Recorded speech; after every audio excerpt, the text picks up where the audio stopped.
Muy buenos días, amados hermanos. Damos gracias al Señor por esta oportunidad de alabar, glorificar su santo nombre.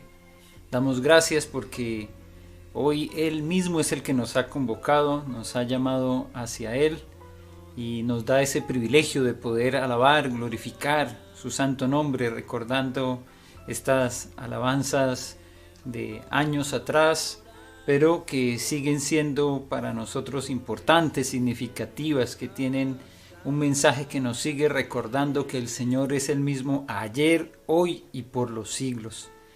Él no cambia y por eso nosotros no podemos cambiar lo que está escrito en su palabra y cómo Él mismo nos ha dejado instrucciones de por qué debemos, como en el caso de hoy, recordar a través de la Santa Cena. Hacer para nosotros esa remembranza de lo que fue el sacrificio de Cristo. Cada domingo, de todas maneras, para nosotros es una oportunidad de hacerlo, recordando que Cristo Jesús resucitó. Por eso nos congregamos el primer día de la semana. Hoy, domingo, primer día de la semana. El día en el que recordamos que la tumba fue abierta y que Jesús salió de ella. Que hoy está a la diestra del Padre y que podemos nosotros hoy seguir haciendo parte de esa comunidad que se reúne en diferentes lugares, en diferentes latitudes para celebrar con gozo. Pero antes de hacerlo también debemos asumir la responsabilidad que el apóstol Pablo resaltó había en cada uno de nosotros antes de tomar del pan y de la copa. Por eso les voy a pedir que junto conmigo estemos leyendo en la primera carta a los Corintios, capítulo 11, porque a partir del versículo 27 hay unas advertencias que son importantes considerar antes de tomar del pan y de la copa. Primera de Corintios, capítulo 11, vamos a leer desde el versículo 27 en adelante. De manera que cualquiera que comiere este pan o bebiere esta copa del Señor indignamente, será culpado del cuerpo y de la sangre del Señor. Por tanto, pruébese cada uno a sí mismo, y coma así del pan y beba de la copa. Porque el que come y bebe indignamente, sin discernir el cuerpo del Señor, juicio come y bebe para sí. Por lo cual hay muchos enfermos y debilitados entre vosotros, y muchos duermen. Si pues nos examinásemos a nosotros mismos, no seríamos juzgados. Mas siendo juzgados, somos castigados por el Señor para que no seamos condenados con el mundo. Así que, hermanos míos, cuando os reunís a comer, esperaos los unos a los otros. Y esto es lo que hacemos y constantemente estamos recordando a la iglesia la importancia de hacer la reflexión, de examinarnos a nosotros mismos. Y aún, como acabo de leer en el versículo 33, de esperarnos los unos a los otros. Cuando tomamos de la cena, entonces cada uno toma de un trozo de pan y luego toma una copa en sus manos y esperamos también ahí en ese momento a que cada uno tenga ese espacio de reflexión con el Señor y luego tomamos juntos. Así que si tú estás allí en tu casa con tu familia, estás frente al pan y frente a la copa, espera un poco a que todos estemos listos y luego daremos la instrucción para tomar juntos del pan y de la copa. Pero antes de eso, acogemos lo que nos enseñó el apóstol Pablo y tenemos un tiempo para la meditación, para reflexionar, para examinarnos a nosotros mismos, para no ir a tomar indignamente, sin discernir que este es el cuerpo del Señor y que esta es su sangre, que fueron las que se entregaron para el perdón de nuestros pecados. Así que este es el momento para la reflexión y dediquemos unos instantes para hacer ese examen de cada uno de nosotros, para examinar nuestro corazón antes de tomar del pan y antes de tomar de la copa.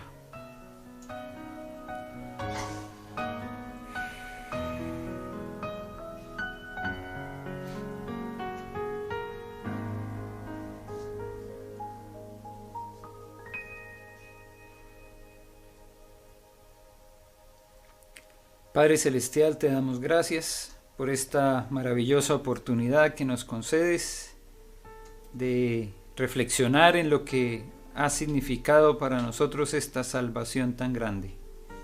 El que Jesús haya tomado nuestro lugar, el que nos correspondía por nuestros delitos y pecados, y ahora Él llevó sobre su cuerpo nuestros pecados, para que nosotros podamos tener el perdón total. Y por eso estamos agradecidos, por eso celebramos, por eso cantamos, por eso glorificamos y exaltamos tu santo nombre. Porque fue tu gracia, porque fue tu misericordia la que hizo posible que hoy nosotros seamos salvos. Por eso te alabamos, te exaltamos, te bendecimos, Señor.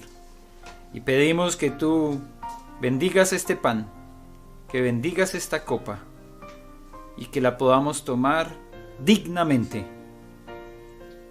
haciendo la reflexión de vida y entendiendo que fuiste tú el que sufrió por nuestro pecado, y que ahora eso te ha convertido en nuestro Señor, en nuestro Rey. Para eso murió Cristo y volvió a la vida, para ser Señor. Y por eso es en el nombre de Jesús que oramos, te alabamos y te exaltamos y te bendecimos, Señor. Amén. Bien, ustedes tienen ahí en sus casas, espero, el pan que ustedes junto con nosotros puedan tomar de un trozo de pan en familia.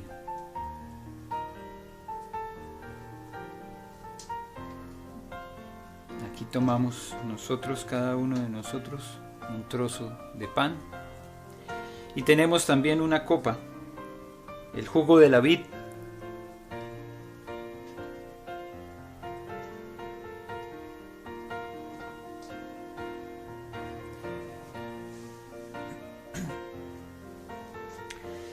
Y así como dice la primera carta a los Corintios capítulo 11 versículo 23, porque yo recibí del Señor lo que también os he enseñado, que el Señor Jesús, la noche que fue entregado, tomó pan, y habiendo dado gracias, lo partió y dijo: tomad, comed, esto es mi cuerpo que por vosotros es partido. Haced esto en memoria de mí. Tomemos del pan en memoria del cuerpo de Cristo.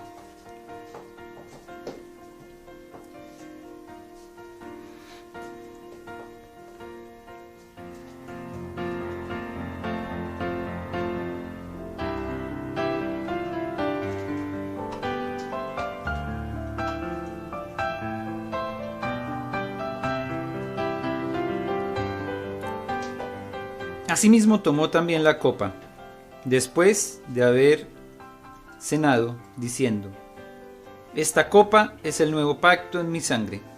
Haced esto todas las veces que la bebiereis en memoria de mí. Tomemos de la copa.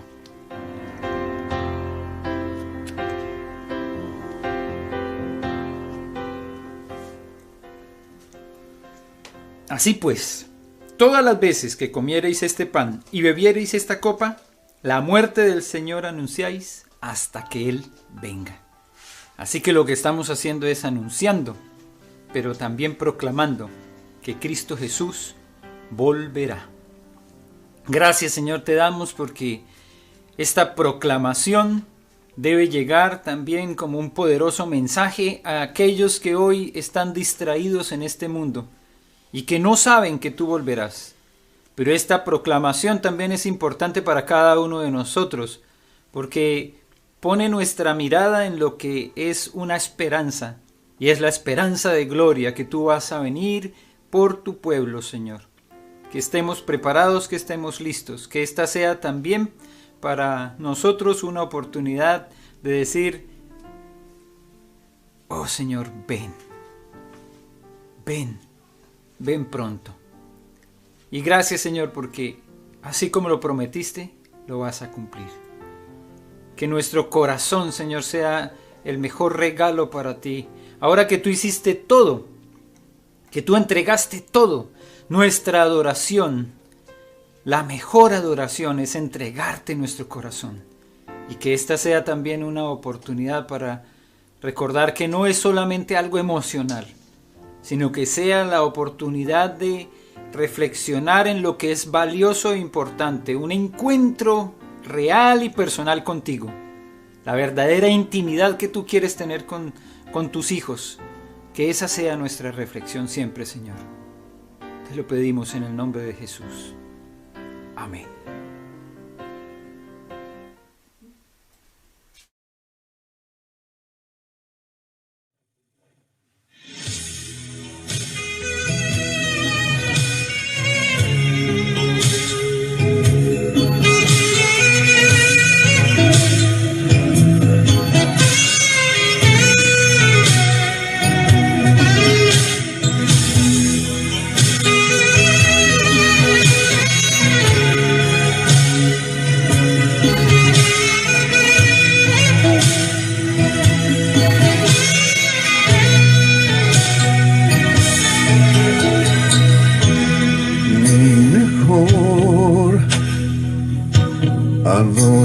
Adoración es entregarte todo mi corazón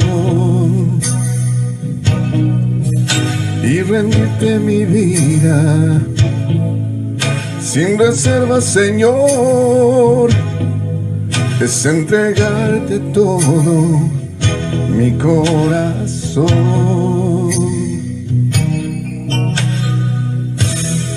Mi mejor adoración es entregarte todo mi corazón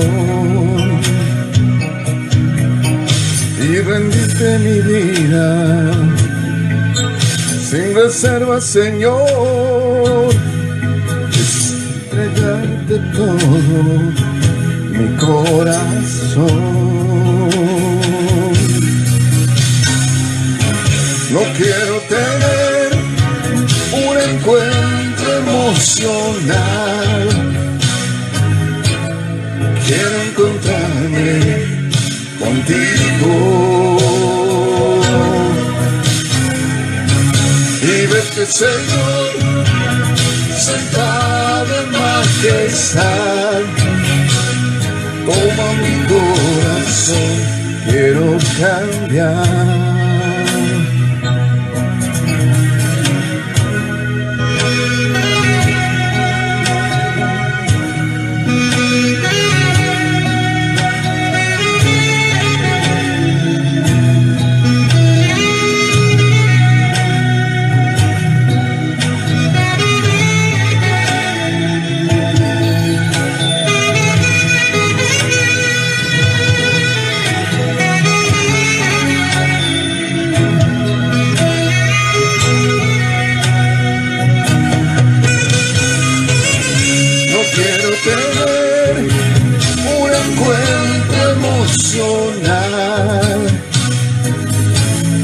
Quiero encontrarme contigo y verte, Señor, sentado en majestad. Toma mi corazón, quiero cambiar.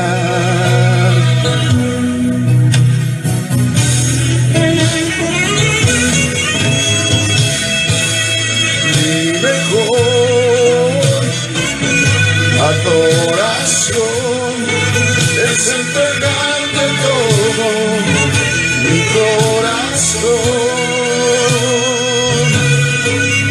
y rendirte mi vida sin reserva, Señor. Es entregarte todo mi corazón.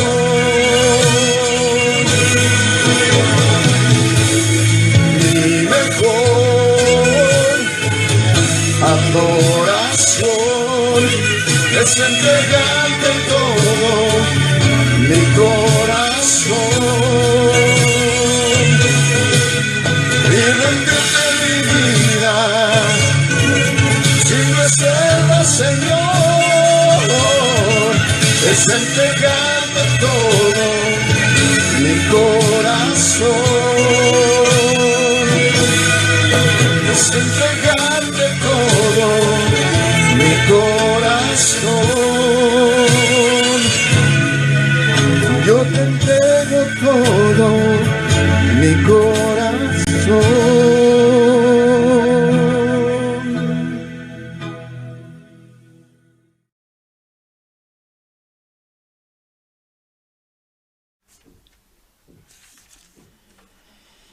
Gloria al Señor, porque podemos nosotros reflexionar en lo que significa entregar nuestra vida al Señor.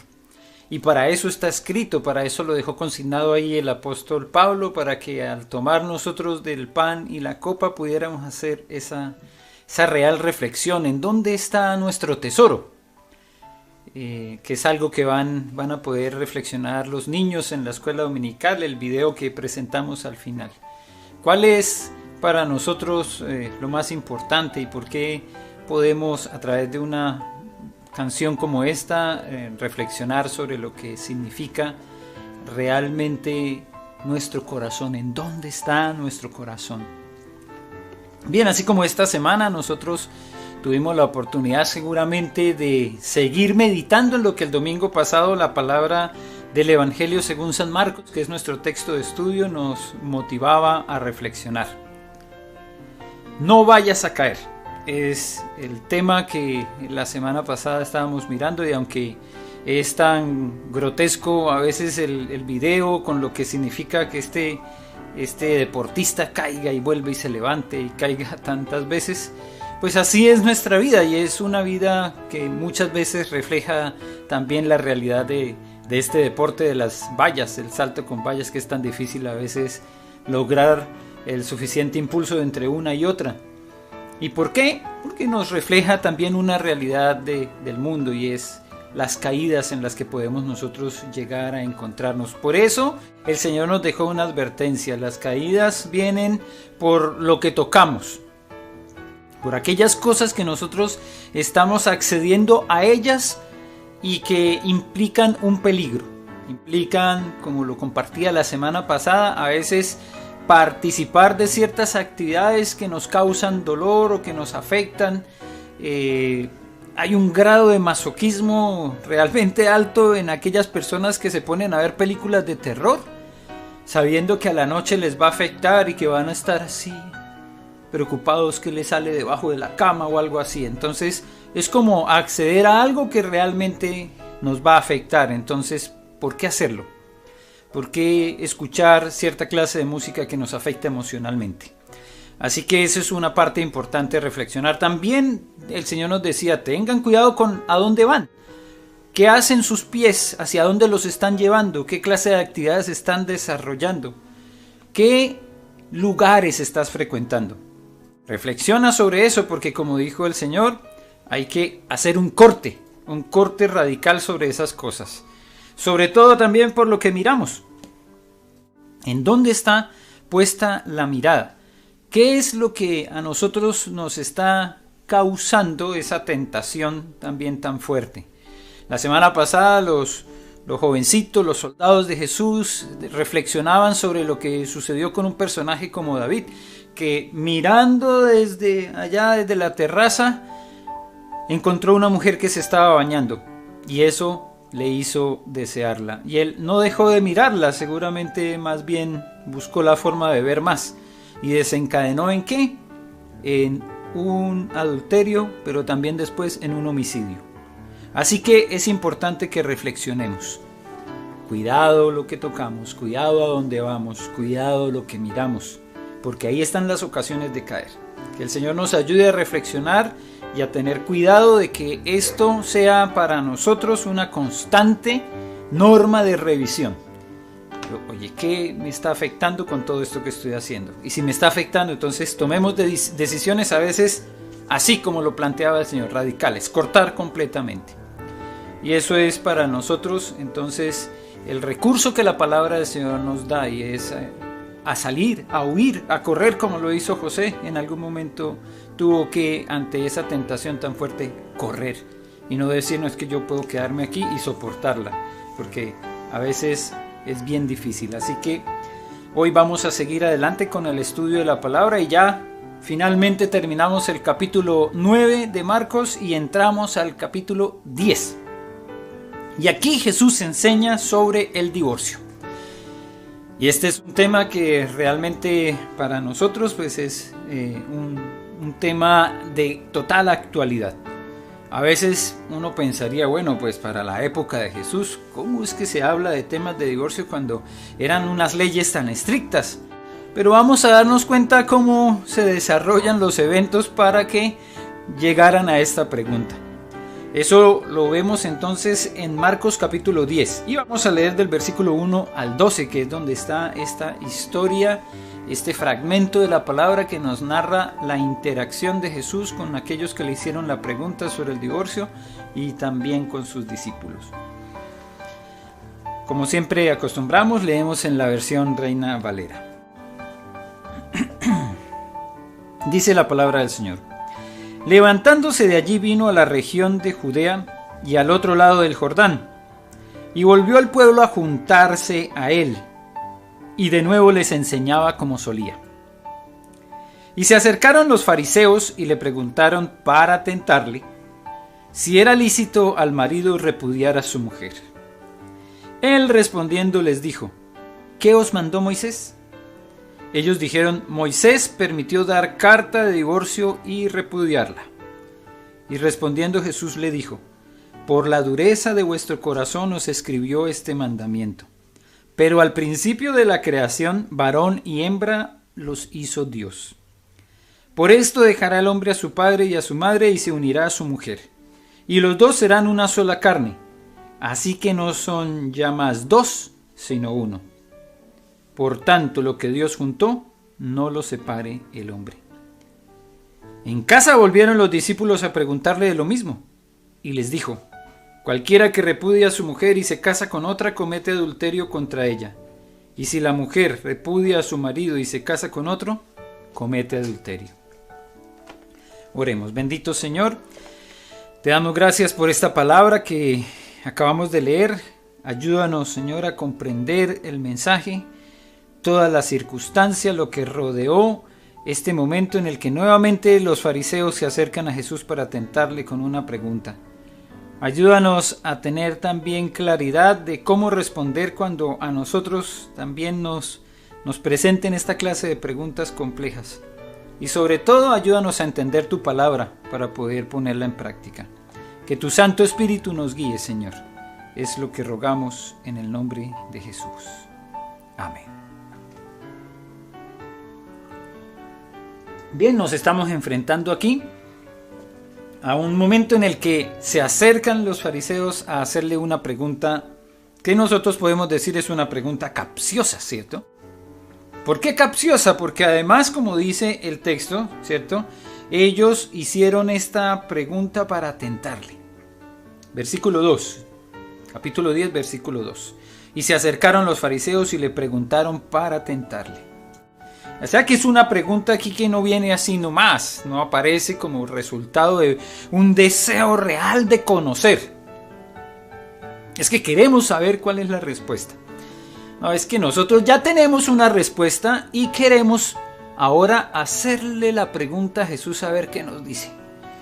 Porque dependiendo de lo que Jesús diga, también posiblemente ellos querían encontrar una forma de rebatirle o una manera de encontrar razones para juzgarle.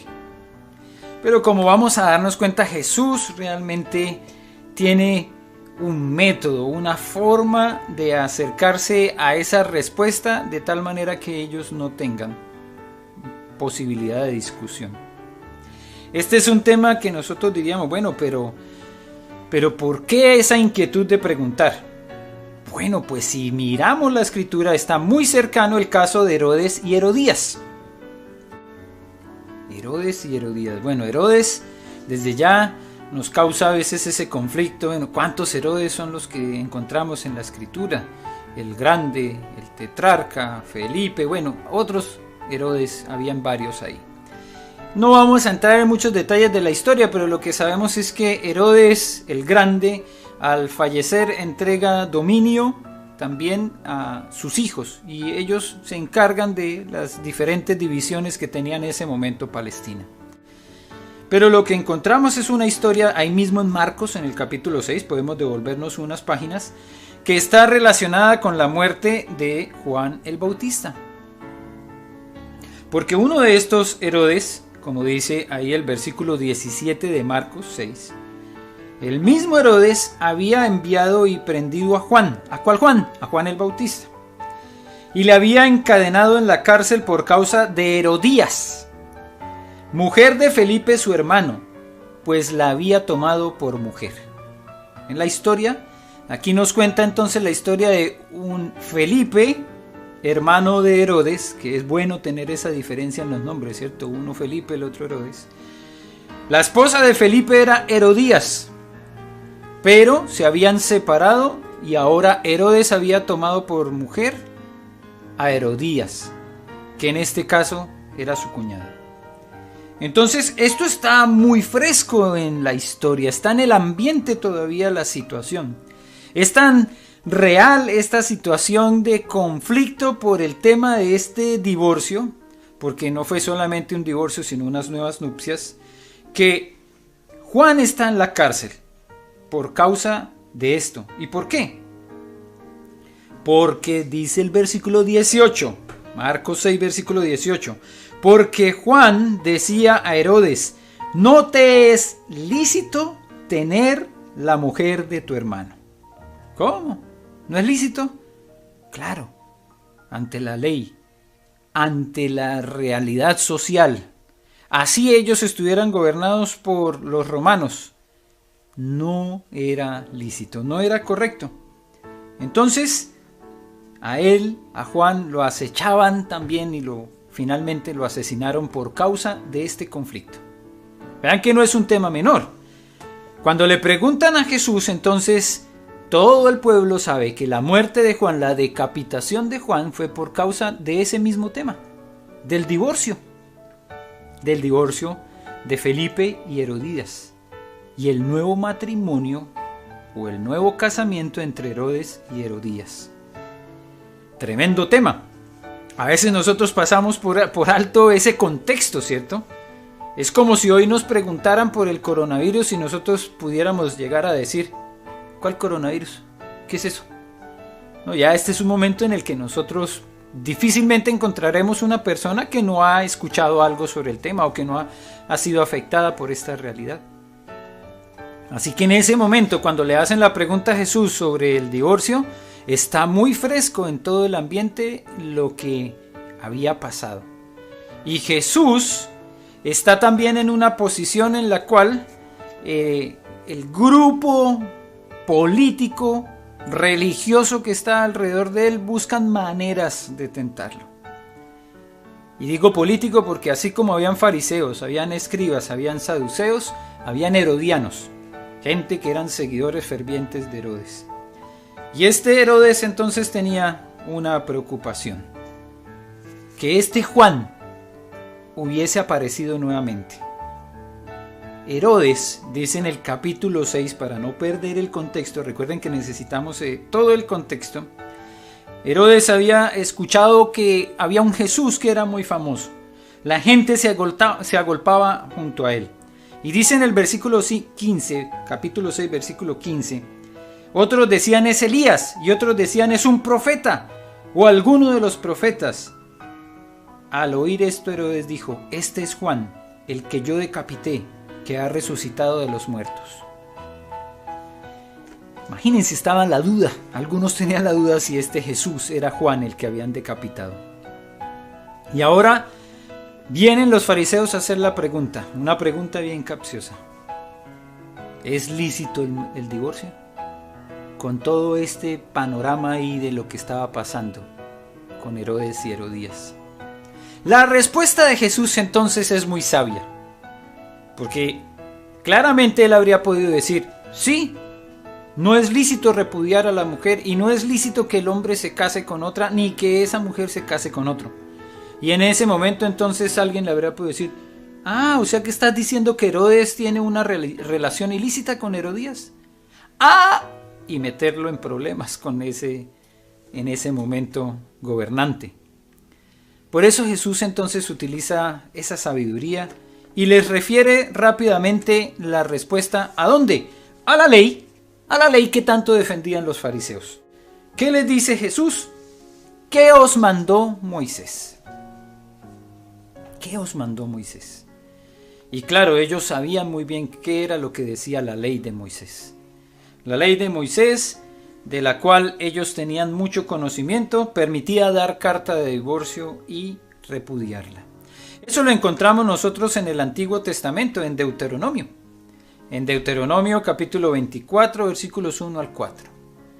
Era una situación que se había presentado también dentro del pueblo, el pueblo que había salido de Egipto, y que, acostumbrados también a esas realidades de lo que pasaba allá en Egipto con los divorcios, pidieron a Moisés que hubiese una solución para los matrimonios que tal vez, como podríamos llegar a decir hoy, no son viables.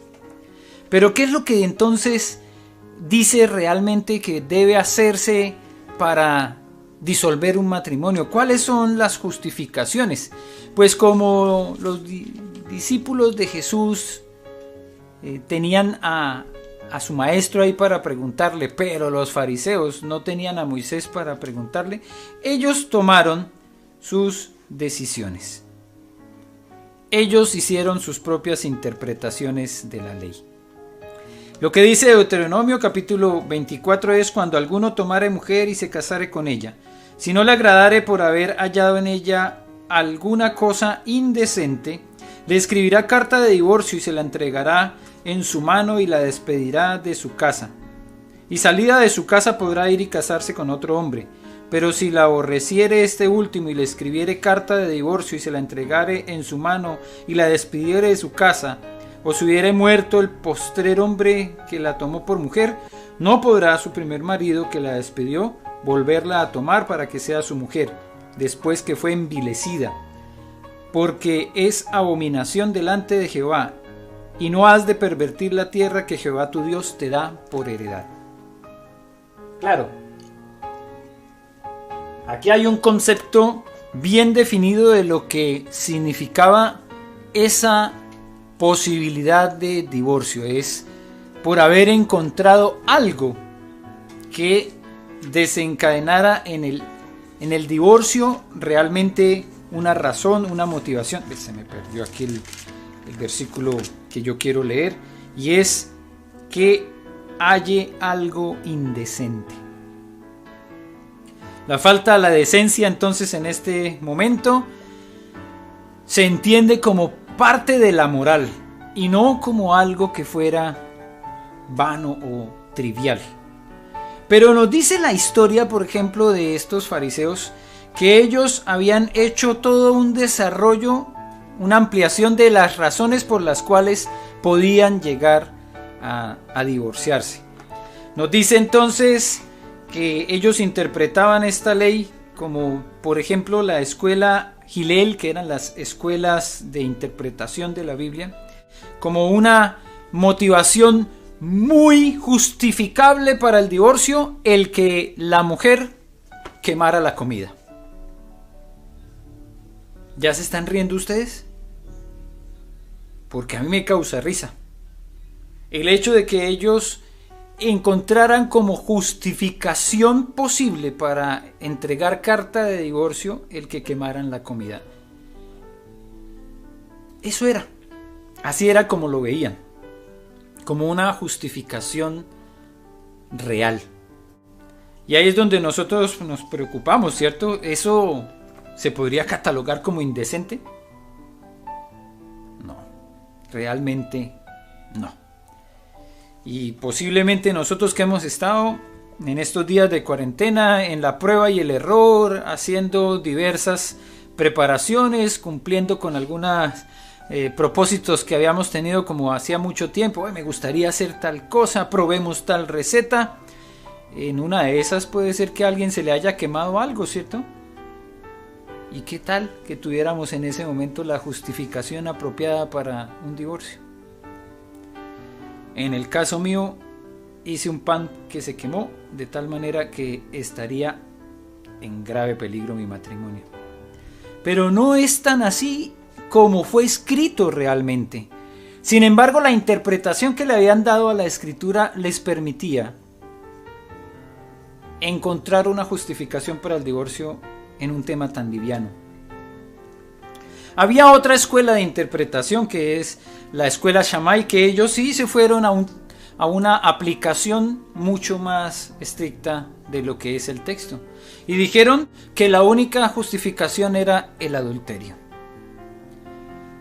Y eso es lo que nosotros sostenemos todavía hoy, no porque lo hayan dicho la escuela Shammai, sino porque es la relación más directa que puede haber entre la palabra indecente que encontramos en Deuteronomio 24. Pero fue Jesús mismo el que también nos refirió la motivación para el divorcio, como lo presenta en Mateo. No está en Marcos directamente, pero sí está en Mateo. Mateo capítulo 5, versículos 31 y 32 nos refiere los justificantes. También fue dicho: cualquiera que repudia a su mujer, dele carta de divorcio. Pero yo os digo que el que repudia a su mujer, a no ser por causa de fornicación, hace que ella adultere, y el que se casa con la repudiada comete adulterio. Entonces Jesús sí dejó claro ese concepto de lo que era la indecencia. No algo trivial como quemar los alimentos, sino algo que afectara la moral, que rompiera con lo que es el vínculo sagrado matrimonial que está consignado en la palabra. Ahora, si nosotros nos vamos a ver un panorama mundial, ¿cierto?, de lo que está pasando en el mundo, es importante que hoy nosotros hagamos ese acercamiento, pues si hace 2000 años estaban en discusión con este tema, ¿cómo no creer que hoy también es un tema de discusión? Pues lo que nos dice la estadística, que a veces puede tener cierto debate, ¿cierto? ¿Será real? ¿Será no? Bueno, algunos países toman muy bien esa estadística, pero yo he dicho en otras ocasiones que el mundo está en este momento en una disyuntiva con respecto al matrimonio, porque muchos están rompiendo con los matrimonios y otros están queriendo casarse. Bien interesante, ¿cierto? Pero la estadística lo que nos muestra es que aproximadamente de cada 10 matrimonios, 6 o 7 terminan en divorcio. Aquí encontramos una estadística del año 2018. ¿Cuál es el país que encabeza la lista con divorcios? Bélgica, 71%. 71% significa que del 100% de cada 100, 71 terminan en divorcio. Podemos decir exactamente lo mismo en una escala menor: de cada 10, 7. Portugal, Hungría, hasta llegar a Lituania, que está en el 53%, nos da ahí más o menos un margen que podríamos, en un balance, ¿cierto?, hacer un promedio y decir entre 6 y 7 matrimonios terminan en divorcio. Esta es una realidad y es una dura estadística, porque nos dice que en el correr de los años esto se ha ido incrementando. Y como veíamos la semana pasada en el caso de las hipérboles, en este caso no es una exageración. No es una exageración lo que yo estoy planteando aquí como estadística, porque es una realidad, es lo que estamos viendo. Estamos viendo una decadencia moral que afecta no solo a la sociedad, sino también al matrimonio. Y por eso hoy escuchamos una expresión que realmente para mí es muy fuerte: divorcios express. Usted puede en un solo día y en 30 minutos, con los trámites y los recursos legales apropiados, terminar con su matrimonio. ¿Cuán fácil es? ¿Cuán rápido es hoy? Y esto es realmente triste. Y para nosotros entonces, que tenemos el temor de Dios y el temor a la palabra de Dios, nos urge volver a la Biblia. Necesitamos volver a la palabra, porque si nos quedamos con lo que este mundo nos dice, el divorcio va a ser la primera alternativa. No así con lo que el Señor Jesucristo le está diciendo a estos fariseos que le hacen la pregunta. Él realmente les vuelve y les hace volver a la palabra. Tenemos que volver rápidamente a ella. ¿Por qué? ¿Por qué no surge? Porque es la enseñanza de Jesús cuando les dice a ellos, bueno, ¿qué fue lo que les dijo Moisés? Y ellos hablan, sí, ahí está el texto de Deuteronomio, él permitió que se diera la carta de divorcio, pero Jesús les dice, eso fue por la dureza de sus corazones. Pero no fue así en el principio. Y entonces cita tres textos bíblicos. Tres textos bíblicos es la respuesta de Jesús. ¿Cuáles? El que encontramos en Génesis 1:27. En el principio de la creación, varón y hembra los hizo Dios. Ahí está. La primera respuesta de Jesús está en la creación. La creación que encontramos consignada en Génesis capítulo 1. El fundamento de todo lo que hay, el reconocimiento de todo lo que existe. Y desde ahí, desde el primer capítulo de Génesis, el reconocimiento de que fue Dios el que nos creó. En esta diferencia de hombres y mujeres. Bastante compleja la diferencia que tenemos entre un hombre y una mujer. Tanto así que algunos han dicho que los hombres son marcianos y las mujeres venusinas. Los hombres son de Marte, las mujeres son de Venus, y por eso algunos encontramos ahí sentido en esa diferenciación de planetas en cuanto somos diferentes los hombres y las mujeres. Pero así nos hizo el Señor. Y era su propósito que con esas diferencias pudiéramos complementarnos.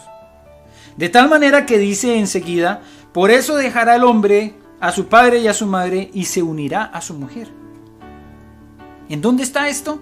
En Génesis 2:24. Segundo capítulo de la escritura. Primero les cita el primero, después les cita el segundo, cuando el Señor trae a la mujer y la presenta delante del hombre. Y el hombre dice, oh, esta es hueso de mis huesos, carne de mi carne.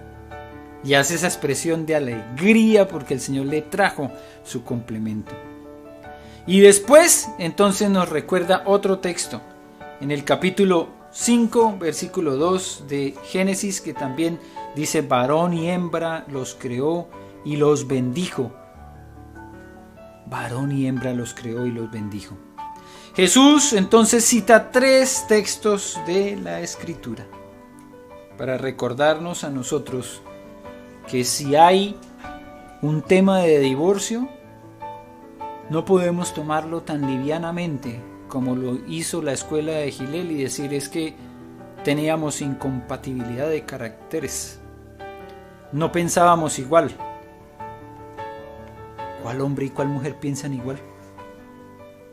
Si no es por la gracia y la misericordia de Dios, no podríamos sostener nuestros matrimonios, porque los hombres y las mujeres piensan muy diferente. Y eso hace parte del plan de Dios. Que pensando diferente pudiéramos unirnos con un mismo plan y un mismo propósito, el de cumplir con su voluntad. Así que, amados hermanos, este tema termina aquí, en lo que el Señor mismo ha dicho en su palabra. Por tanto, lo que Dios juntó, no lo separe el hombre. Y esa es la definición que nosotros hemos hecho de el término de un matrimonio, hasta que la muerte los separe. Así lo decimos cuando llegamos al final de la ceremonia matrimonial, porque hemos asumido que lo que Jesús les ha dicho a sus discípulos y la respuesta que le dio a los fariseos es el derrotero que nosotros tenemos que seguir como matrimonios. Volvamos a la palabra, amados hermanos. ¿Vamos a tener conflictos como matrimonios, como parejas? Sí. Posiblemente tengamos muy fuertes conflictos, rupturas tan grandes que nos puedan llevar a considerar el divorcio, pero volvamos a la palabra. No nos quedemos con las interpretaciones de este mundo, porque si no, razones vamos a tener miles, millones de razones para romper con nuestros matrimonios. Pero la palabra es nuestra guía y el Señor ya nos dejó claramente consignado qué debemos hacer. Padre, te damos gracias por este mensaje poderoso que nos anima a retornar a tu palabra, porque aquí es donde está la guía para bendición nuestra. Tú nos creaste y nos diste tu bendición. Que tu bendición siga con nuestros matrimonios, con estas parejas que tú juntaste, Señor, y que siguen luchando por sacar adelante una relación en medio de tantas dificultades y de tantos conflictos que se presentan con las maneras de pensar diferentes de hombres y mujeres. Pero tú nos darás la victoria, Señor. Yo bendigo en el nombre de Jesús a estos matrimonios aquí representados, en nuestros miembros de la iglesia y aquellos que están viendo esta transmisión. Que tú nos ayudes, Señor, a entender que si tú nos has unido, nadie nos va a separar, solamente la muerte. Que podamos permanecer firmes y que podamos sacar adelante nuestros matrimonios en victoria, porque tú nos guías, Señor. Que eso sea nuestro propósito, el escucharte a ti, el buscar tu guía y tu dirección a través de tu palabra. Y si hay conflictos, que tú, Señor, medies en ellos. Es lo que rogamos en Cristo Jesús. Amén.